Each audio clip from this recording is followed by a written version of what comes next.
எழும்பூர் ரயில் நிலையம் மிகுந்த பழுதடை நிலையில் இருக்கிறது. இந்த பணி முடிவதற்கு எவ்வளவு நாட்கள் ஆகும் என்றால் 12 பஸ்ஸுகளை தாம்பரத்திலிருந்து பீச்சுக்கு சிறப்பான முறையிலே காலையிலும் மாலையிலும் பீக் இருபுறமும் செய்வதாகவும் இருக்கிறார்கள். தேர்தல் தேதி ஐயா வந்தது இதுக்கு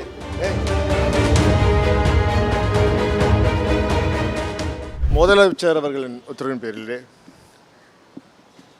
எழும்பூர் ரயில் நிலையத்தில் நடக்கின்ற பணிகளால் கிட்டத்தட்ட 60% சபர்பன் ட்ரெயின்கள் பாதிக்கப்பட்டுள்ளன, நிறுத்தி வைக்கப்பட்டுள்ளன. இதனால் பொதுமக்கள் மிகுந்த அவதிக்கு உள்ளாகிறார்கள். ஏற்கனவே இதை பற்றி நான் பொதுமேலாளரிடம் தொடர்பு கொண்டு தொலைபேசி மூலமாக அதுக்கு ஆவண செய்ய வேண்டும். ஏனெனில் அவர்களை பொறுத்தவரை அவர்கள் நிலை என்றால் எழும்பூர் ரயில் நிலையம் மிகுந்த பழுதடை நிலையில் இருக்கிறது.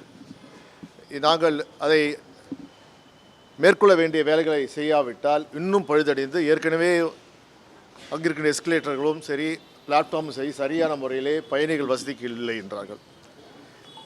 நான் கேட்டது இன்று அவர்களிடம் கலந்தோசி கேட்டதென்றால் இந்த பணி முடிவதற்கு எவ்வளவு நாட்கள் ஆகும் என்றால் மார்ச் 30 வரைக்கும் ஆகும் என்று அவர்கள் சொல்லியிருக்கிறார்கள். முன்னதாக முடிப்பதற்கான முயற்சிகளை எடுப்பதாகவும் எடுத்துக் கொடுக்கிறார்கள்.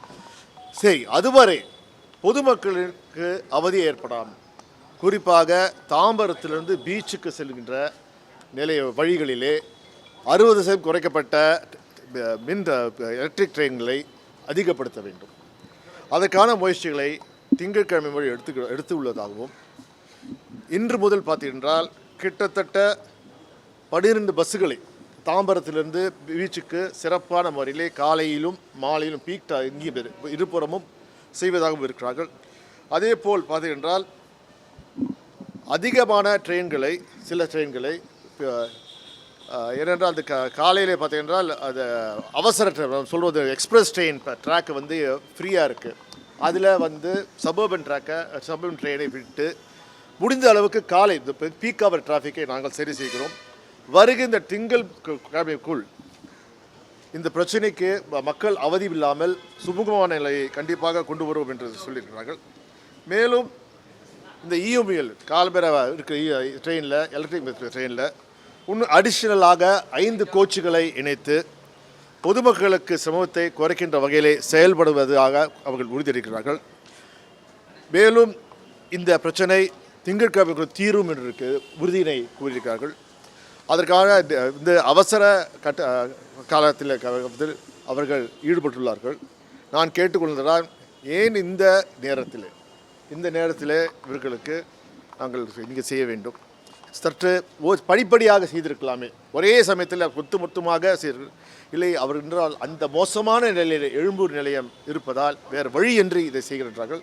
எனினும் இதை தினமும் கண்காணித்து பொதுமக்களுக்கு எந்தவித பாதிப்பு இல்லாமல் செய்வது உறுதியளித்திருக்கிறார்கள். அந்த உறுதியை மீண்டும் அவர்களை பார்த்து 2-3 நாட்கள் மீண்டும் நம்ம ஆய்வு செய்து மேலும் இந்த பிரச்சனை தீராவிட்டால் மீண்டும் அடுத்த கட்டமாக ரயில்வே துறை அமைச்சருக்கு இதை நாங்கள் எடுத்து சொல்லலாம் என்று இருக்கிறோம்.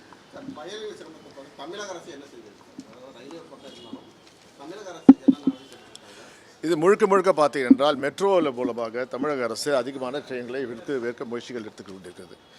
பிரச்சனை என்னென்னா இது இவங்க பண்ணுறதுனால காலை குறிப்பாக இது காலை பீக் ஹவர் தான், காலை மாலை தான், நடுவில் பிரச்சனையே இல்லை. ஏன்னால் எல்லோரும் செங்கல்பட்டுலேருந்து இங்கே வேலைக்கு வராங்க. அதுமாதிரி வேலையை முடிச்சுட்டு இங்கேருந்து செங்கல்பட்டுக்கு போகிறாங்க. பிரச்சனை என்னென்னா தாம்பரத்துலேருந்து வரும்போது அங்கே நின்று போச்சுன்னா இருக்குது. இப்போ அந்த பிரச்சனை கிட்டத்தட்ட 30% தீர்ந்து விட்டது. வருகின்ற திங்கள் கூட முழுமையாக தீர்க்கப்படும் என்ற உறுதியினை கொடுத்திருக்கிறார்கள். கண்டிப்பாக என்ன பார்க்கும்போது அவர்கள் பேசும்போது ஒவ்வொரு அதிகாரியும் இதில் முழுமையாக கவனம் செலுத்துவதை கண்டிப்பாக தெரிகிறது. செய்வார்கள் நம்பிக்கை எனக்கு இருக்கிறது.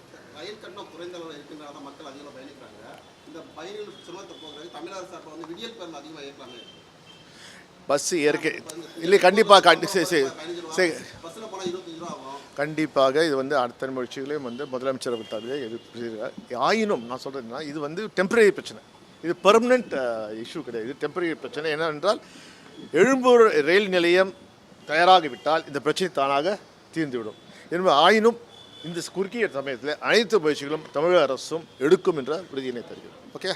சார் இப்போ தேர்தல் தேதி வந்து மாற்றப்படும் ஐயா வந்தது இதுக்கு இப்போ வந்தது ரயில்வே பிரச்சனை, நீ அங்கே எங்கே இது கேட்குற நீ? ஓகே சரி.